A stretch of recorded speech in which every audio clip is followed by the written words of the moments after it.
United States has conducted an operation that killed Osama bin Laden, the leader of Al-Qaeda, and a terrorist who's responsible for the murder of thousands of innocent men, women, and children. It was nearly 10 years ago that a bright September day was darkened by the worst attack on the American people in our history. The images of 9/11 are seared into our national memory.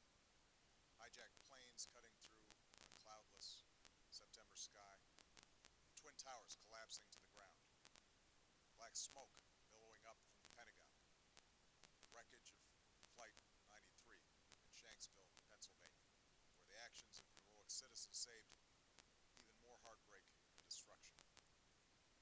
And yet we know that the worst images are those that were unseen to the world.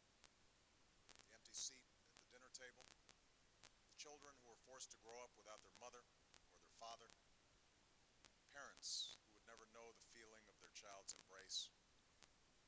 Nearly 3,000 citizens taken from us, leaving a gaping hole in our hearts. On September 11th, 2001, in our time of grief, the American people came together. We offered our neighbors a hand, and we offered the wounded our blood. We reaffirmed our ties to each other and our love of community and country. On that day, no matter where we came from, what God we prayed to, or what race or ethnicity we were united as one American family. We were also united in our resolve to protect our nation and to bring those who committed this vicious attack to justice. We quickly learned that the 9/11 attacks were carried out by Al-Qaeda, an organization headed by Osama bin Laden, which had openly declared war on the United States and was committed to killing innocents in our country and around the globe. And so we went to war against Al-Qaeda to protect our citizens, our friends, and our allies. Over the last 10 years, thanks to the tireless and heroic work of our military and our counterterrorism professionals, we've made great strides in that effort. We've disrupted terrorist attacks and strengthened our homeland defense.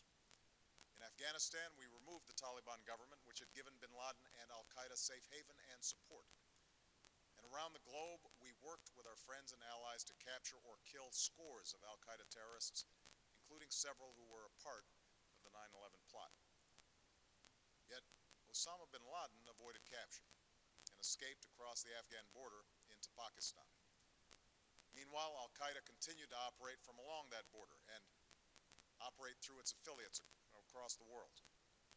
And so shortly after taking office, I directed Leon Panetta, the director of the CIA, to make the killing or capture of bin Laden the top priority of our war against Al-Qaeda, even as we continued our broader efforts to disrupt, dismantle, and defeat his network.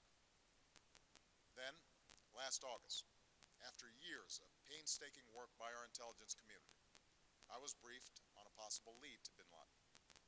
It was far from certain, and it took many months to run this thread to ground.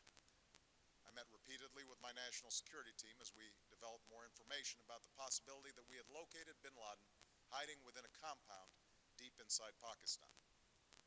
And finally, last week, I determined that we had enough intelligence to take action and authorized an operation to get Osama bin Laden and bring him to justice. Today, at my direction, the United States launched a targeted operation against that compound in Abbottabad, Pakistan. A small team of Americans carried out the operation with extraordinary courage and capability. No Americans were harmed. They took care to avoid civilian casualties. After a firefight, they killed Osama bin Laden and took custody of his body. For over 2 decades, bin Laden has been Al-Qaeda's leader and symbol, and has continued to plot attacks against our country and our friends and allies.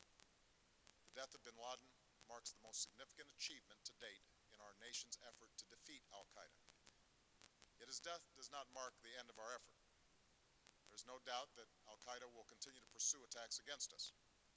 We must, and we will, remain vigilant at home and abroad. As we do, we must must also reaffirm that the United States is not and never will be at war with Islam.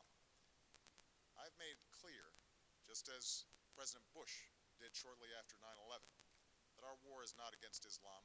Bin Laden was not a Muslim leader. He was a mass murderer of Muslims. Indeed, Al-Qaeda has slaughtered scores of Muslims in many countries, including our own. So his demise should be welcomed by all who believe in peace and human dignity. Over the years, I've repeatedly made clear that we would take action within Pakistan if we knew where bin Laden was. That is what we've done. But it's important to note that our counterterrorism cooperation with Pakistan helped lead us to bin Laden and the compound where he was hiding. Indeed, bin Laden had declared war against Pakistan as well and ordered attacks against the Pakistani people. Tonight, I called President Zardari, and my team has also spoken with their Pakistani counterparts. They agree that this is a good and historic day for both of our nations. And going forward, it is essential that Pakistan continue to join us in the fight against Al-Qaeda and its affiliates.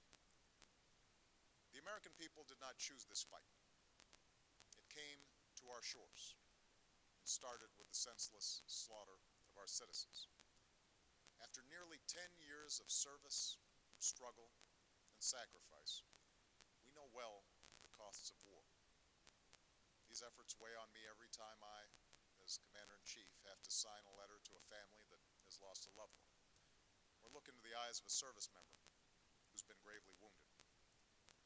So Americans understand the costs of war. Yet, as a country, we will never tolerate our security being threatened, nor stand idly by when our people have been killed. We will be relentless in defense of our citizens and our friends and allies. We will be true to the values that make us who we are. And on nights like this one, we can say to those families who have lost loved ones to Al-Qaeda's terror, justice has been done. Tonight, we give thanks to the countless intelligence and counterterrorism professionals who've worked tirelessly to achieve this outcome. The American people do not see their work nor know their names, but tonight they feel the satisfaction of their work and the result of their pursuit of justice. We give thanks for the men who carried out this operation, for they exemplify the professionalism, patriotism, and unparalleled courage of those who serve our country. They are part of a generation that has borne the heaviest share of the burden since that September day.